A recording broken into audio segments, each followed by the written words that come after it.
tous et bienvenue ou bon retour sur ma chaîne. Je suis super contente de vous retrouver aujourd'hui puisqu'on va parler d'un sujet que j'aime beaucoup, la lecture. En ce moment, c'est vrai que c'est une situation qui n'est pas du tout facile entre le couvre-feu imposé dans plusieurs départements, la possibilité éventuelle d'un reconfinement ou pas. C'est vrai que tout ça fait que c'est une crise sanitaire qui n'est vraiment pas facile pour tout le monde et du coup, on se dit qu'est-ce qu'on fait? Voilà, on ne peut pas forcément sortir, on ne peut pas forcément prendre l'air comme on veut, c'est assez compliqué puisque les restaurants et les bars sont fermés, les cafés également, c'est vraiment pas une situation évidente et du coup, je me suis dit, pourquoi ne pas se mettre à la lecture? Sauf qu'en fait, j'ai eu des retours, surtout sur mon compte Instagram, de personnes qui me disaient « Mais Morgane, nous, notre problème, c'est qu'on n'aime pas lire. Voilà, on n'aime pas ça. Et en plus, malgré la situation actuelle, on n'arrive pas forcément à trouver du temps entre notre travail, notre vie quotidienne, les enfants pour les personnes qui ont des enfants et les projets autres que l'activité professionnelle. » Du coup, je me suis dit « Mais voilà, je vais vous faire une petite vidéo avec quelques astuces pour trouver du temps au quotidien à consacrer à la lecture et également pour aimer ça. » Personnellement, j'aime beaucoup la lecture. Je pense que j'ai quasiment toujours aimé ça depuis toute petite. Je ne suis pas une folle de lecture non plus, mais j'aime bien ça et en fait, plus je grandis, plus j'évolue, plus j'aime ça. Tout simplement parce que dans le fait de lire, j'y trouve énormément d'intérêt. Je lis toujours en fait un livre de développement personnel et un livre en parallèle de romans. Donc vraiment une histoire en fait qui m'emmène et qui m'emporte véritablement dans le livre et où je suis toujours pressée de connaître la suite et la fin.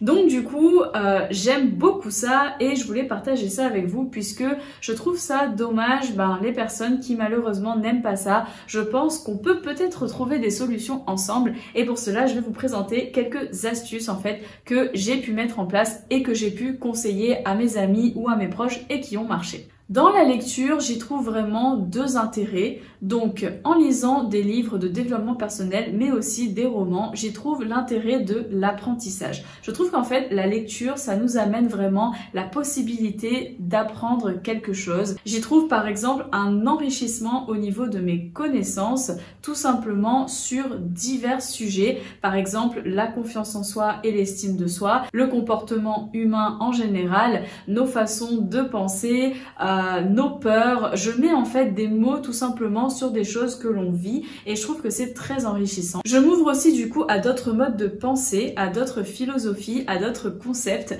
Nous n'avons heureusement pas tous la même façon de penser et en lisant, cela m'apprend en fait comment des personnes peuvent réagir et comment moi aussi je peux réagir vis-à-vis d'elles. La lecture m'apporte en fait énormément de connaissances sur divers sujets. De par la découverte de d'autres cultures, de d'autres modes de pensée, j'ai la capacité également de me remettre en question et de me dire qu'en fait, j'ai des croyances moi aussi qui sont limitantes et à travers mes livres de développement personnel, j'y découvre en fait des méthodes, des astuces pour tout simplement transcender ça et aller au-delà de mes croyances limitantes, casser tout simplement ces barrières pour être mieux au quotidien. J'y ai également découvert par exemple les principes de la loi de l'attraction, attirer l'abondance. J'ai également découvert des habitudes de vie à prendre au quotidien, des conseils. D'ailleurs, je vous sors une vidéo sur ce sujet samedi qui concerne mes lectures de 2020. Vous pourrez par exemple y retrouver tous les livres de développement personnel et les romans que j'ai lus durant cette année. Je vous fais également un bilan et je vous donne mes avis sur ces livres et bien évidemment, j'attends également votre retour si jamais vous avez eu l'opportunité de lire ces livres. Donc restez connectés, ça sort très bientôt. Et j'y trouve un grand intérêt également, c'est tout simplement de développer ma créativité. Par exemple, je peux y trouver des idées de posts auxquelles j'apporte en fait mon expérience personnelle ou même des expériences que j'ai entendues autour de moi. Donc vraiment, ça me permet aussi de développer ma créativité et du coup de vous proposer toujours du contenu très intéressant et des posts également qui permettent de vous aider au quotidien. Le deuxième intérêt que j'y trouve, c'est tout simplement le loisir. Quand je lis un roman par exemple qui parle d'une histoire qui est inspirée de faits réels mais où on rajoute toujours une petite part de fiction, je pense par exemple à des romans dont je vous parlerai dans la vidéo de samedi. Si jamais vous ne l'avez pas vue et qu'elle est déjà sortie, je vous invite à aller la voir en cliquant sur le lien dans la barre de description. Et bien en lisant ce genre de livre, j'arrive tout simplement à m'évader. je suis plongée complètement dans l'histoire, je m'envole, je prends vraiment en fait un temps pour moi et je déconnecte en fait complètement du monde qui m'entoure, tout simplement. Je déconnecte de la vie quotidienne, de mes éventuels soucis ou problèmes, de mes projets, etc.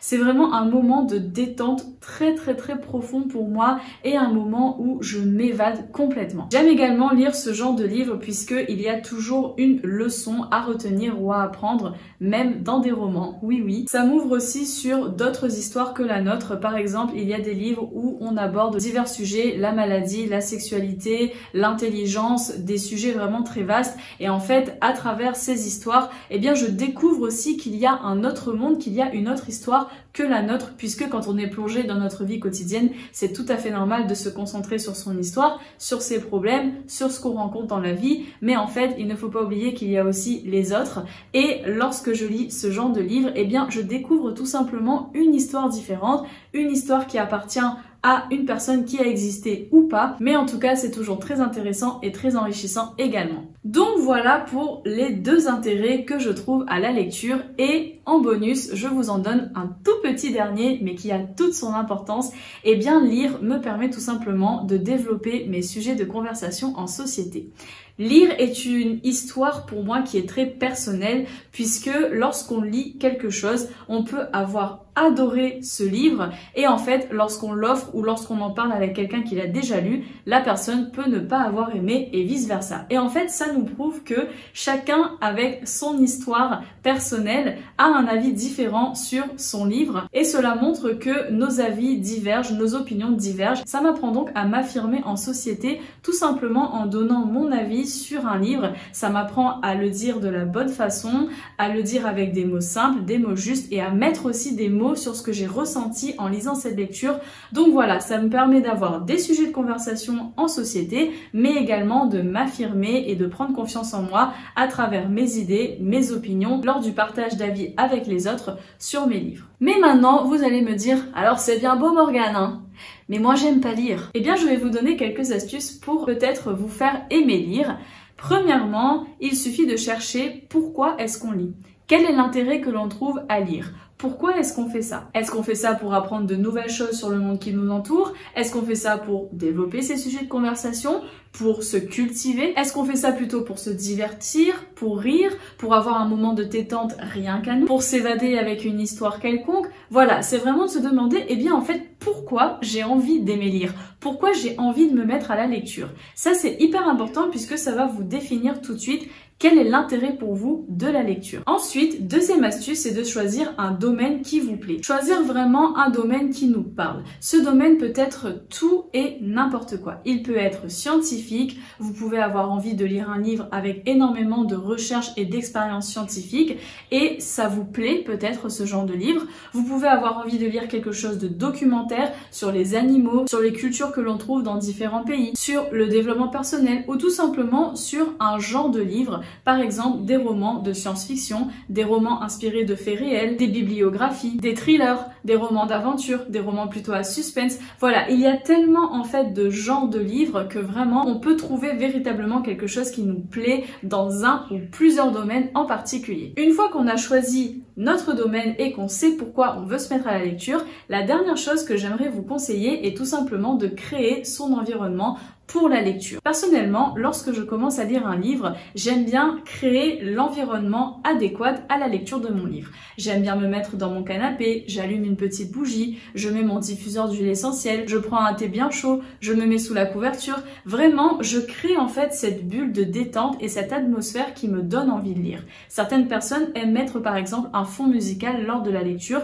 Moi, je préfère par exemple lire en silence, ça m'aide à mieux me concentrer et à mieux plonger dans mon histoire. Mais voilà, vraiment, créez-vous un environnement calme et ça vous aidera à apprécier d'autant plus la lecture de votre livre. Également, voyez cela comme un moment pour vous, un moment où vous pouvez complètement déconnecter en fait de toutes ces situations que vous vivez dans la vie quotidienne. C'est vraiment un moment de déconnexion, de calme et un moment rien qu'à vous. Également, prenez garde à n'avoir plus rien à faire. Souvent, quand on veut se créer cet environnement de de lecture mais qu'on a encore la vaisselle, le dîner à préparer, les enfants à s'occuper, etc., et bien forcément on est moins plongé dans notre lecture et on finira par penser à ce qu'on a à faire plutôt que de profiter de ce moment qui est consacré totalement à vous. Du coup, pour pouvoir vous créer cet environnement, prenez garde à faire les tâches qui sont importantes pour vous avant votre moment lecture ou tout simplement vous fixer une tranche horaire. Vous dire que je vais lire pendant 30 minutes ou je vais lire pendant 1 heure et ensuite je me consacrerai à nouveau à mes tâches quotidiennes de la journée. En dernier recours, si vraiment la lecture c'est pas fait pour vous,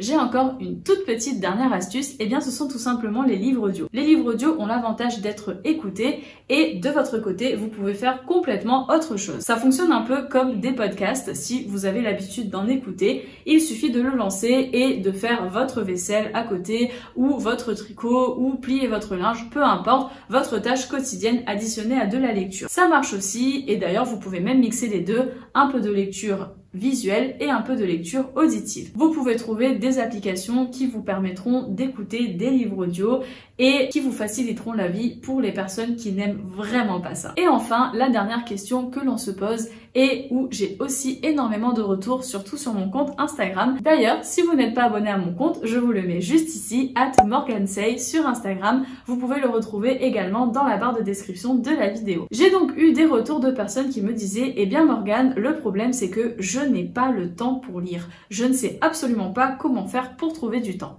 Eh bien, j'ai envie de vous dire, première des choses, les livres audio dans ce cas-ci peuvent être aussi une solution adéquate pour vous puisque cela vous permettra d'écouter une histoire ou quelque chose qui vous apportera des connaissances supplémentaires tout en faisant autre chose à côté. Également, l'astuce que j'utilise beaucoup est de tout simplement lire avant de me coucher. Cela me permet de déconnecter de mon téléphone et de vraiment arrêter les écrans et en même temps, je consacre du temps pour lire. Mais attention, cela ne veut pas dire consacrer 30 minutes à 45 minutes de lecture.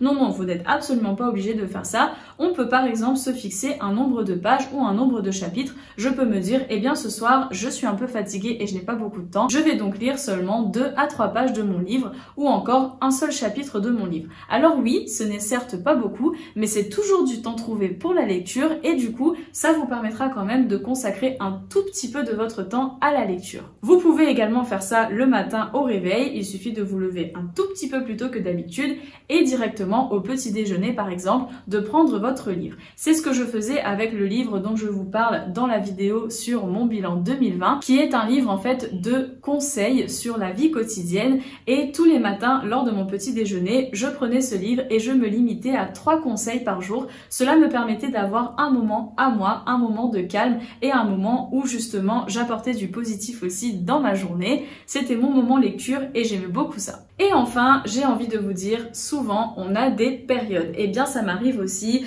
parfois je n'ai pas du tout envie de lire et il peut se passer 2 à 3 semaines sans que je touche à un seul livre. Et parfois j'ai tellement envie de lire ou je suis tellement prise dans une lecture qu'il peut se passer 1 à 2 semaines où je termine carrément un livre. Donc vraiment, il ne faut pas s'inquiéter pour ça, ce sont des périodes, parfois on en a envie, parfois non. Juste ne vous forcez pas, je pense que ça sert à rien de trop se forcer à lire. Si ça ne passe pas ou si on n'a vraiment pas le temps, eh bien tant pis, ce n'est pas quelque chose qui est obligatoire, mais si c'est quelque chose qui vous tient à cœur et que vous voulez mettre en place dans votre quotidien, je suis sûre que vous saurez trouver du temps. Et voilà pour la vidéo, j'espère que cela vous a plu, que mes astuces vont pouvoir vous aider de votre côté à dégager du temps pour la lecture et également à aimer ça. Si c'est le cas, n'hésitez pas à mettre un pouce vers le haut, c'est toujours très encourageant. Et n'hésitez pas à vous abonner à ma chaîne pour ne rien rater. Je vous laisse également me donner vos astuces pour aimer la lecture et pour trouver du temps pour cela. J'ai hâte de vous lire en commentaire juste en dessous. De mon côté, je vous souhaite de passer une excellente journée et j'espère que vous penserez à moi la prochaine fois que vous ouvrirez un livre. Je vous dis à la prochaine et surtout, prenez soin de vous. Bisous!